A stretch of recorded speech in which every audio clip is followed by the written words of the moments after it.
Hey there, and welcome. In this explainer, we're going to give your vocabulary a serious boost with 20 really useful word groups. The goal? To give you a more precise, more powerful way to express yourself. So, let's get started. I want you to think about this for a second. The words we use, they can be like a clear window, opening up new ways to see and understand the world. Or they can be a wall, limiting how we express ourselves and connect with others. Today, we're going to hand you the tools to build a lot more windows. All right, let's dive into part 1, words for the world around us. We're going to start with the basics, words that help us describe the physical world, the things we see, feel, and experience every day. These are pretty much the foundation of our descriptive language. Okay, let's kick things off with words that capture a feeling. First up, the noun breeze. A breeze is just a gentle wind. Super simple. You might say, a cool breeze is coming through the window. We often say a gentle breeze. From that, you get the adjective breezy, like it was a breezy day at the beach. And of course, this is all related to the idea of breath. Now, let's switch gears to touristic attraction. The adjective touristic just means something is for tourists. So a touristic attraction, like the pyramid you see here, is simply a place that's really popular with visitors. So these 3 words, total, entire, and whole, they all suggest something is complete, but they each have their own little flavor. Total is usually about a sum you get from adding things up, like the total cost of your shopping. Entire really emphasizes that nothing, absolutely nothing, has been left out. For instance, he ate the entire pizza by himself. Wow. And whole suggests a single, complete unit. It's undivided. You might want to hear the whole story, right, from beginning to end. All right, take a look at this number. What does this bring to mind? It's a constant, an invisible force that literally shapes everything on our planet. Any guesses what it is? And here it is. That number represents the acceleration of gravity, that physical force that pulls us all towards the Earth. But what's so cool is how this idea of weightiness stretches into our language. The related adjective is grave. Grave means serious or solemn, so a situation with grave consequences has a kind of conceptual weight to it, just like physical gravity. For example, you might say, the doctor had a grave expression on his face. See the connection? Now, this is a distinction that trips a lot of people up. It's all about function versus value. Something that is useless just can't do its job. A phone with a dead battery, it's useless until you charge it. But something that's worthless has no value, monetary or otherwise. A fake diamond is worthless because it has no real financial value. So one is about utility and the other is about intrinsic worth. This one is all about scale. It's that simple. An epidemic is when a disease spreads widely, but it's contained within a specific community or a region. But when that disease goes global, spreading across multiple countries or even continents, like we all experienced, well, that's when it becomes a pandemic. So it's the difference between a regional problem and a global one. Okay, on to part 2, people and actions. Now we're going to focus on the language we use to describe how people behave, their relationships, and how society works. These are the words that really define our interactions with each other. All right, these words are all about responding to being harmed, but the nuances are really different. To retaliate is the direct action of striking back. For instance, the army retaliated against the attack. Revenge is that powerful emotional desire for payback. You've probably heard the phrase, he was seeking revenge. Finally, to avenge someone is to get justice for them, and it often has a more righteous feel to it. Like the hero swore to avenge his family. With these two, the difference is really about equality and involvement. When you cooperate, you're working together, usually as equals, toward a goal you both share.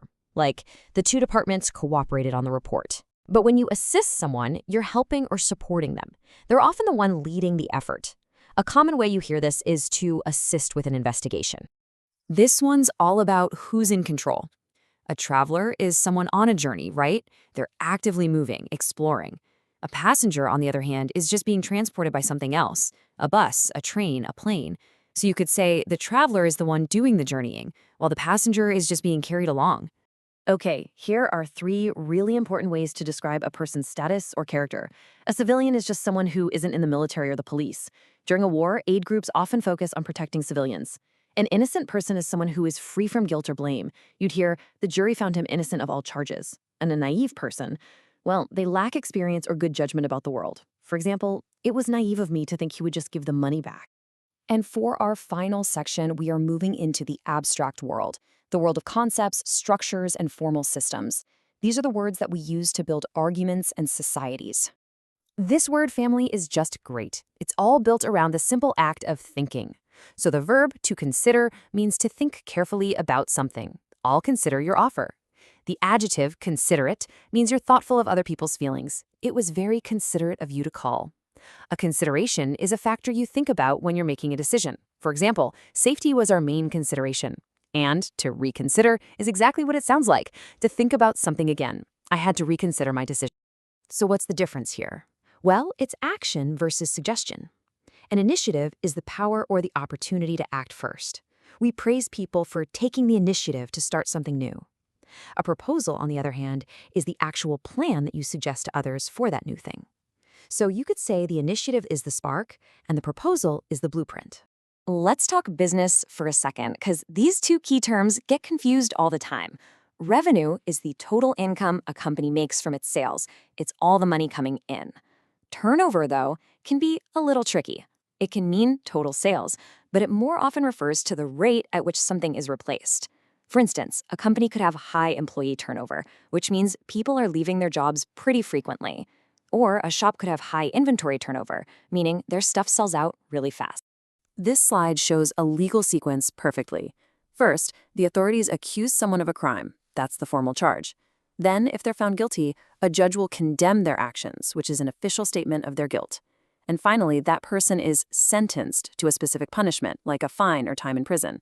Accuse, condemn, sentenced. Okay, these are basically the building blocks of formal documents, like contracts and laws. An article is a big main section, usually with a number. Inside an article, you find a clause, which is a specific point or paragraph. For example, Clause 3 of the agreement outlines the payment terms. And a provision is a specific condition inside that clause. Like, there's a provision for late fees. Just think of them as levels, going from the general to the very specific. This group of words is all about direction, and it works for both literal and figurative situations. Orientation is your position in relation to everything around you. To orient yourself means to find that position, maybe by using a map. You could say, he stopped to orient himself. Then we have point and indicate. You can physically point at a building, but more abstractly, data can indicate a trend, essentially pointing towards a conclusion. For instance, the numbers indicate that our plan is working. Let's break down how the words in this sentence work together to create meaning. Merely and trivial both work to downplay how important something is. Merely just means only, or just, and trivial means unimportant.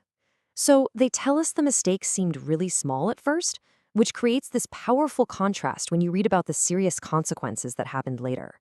It's a great example. And just like that, we've reached our conclusion.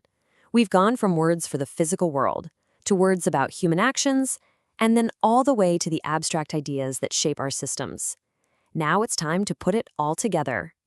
So here's the big takeaway. Every single word group we've looked at today is a new tool in your communication toolkit. And remember, words don't just label things. They give you the power to define, to persuade, and to actually construct your reality with much more precision and impact. So I'll leave you with a little challenge. Which new word will you build with today? Pick one concept that stuck with you from this explainer and just find a way to use it in a conversation, in an email, or even just in your own thoughts. Thanks so much for joining us.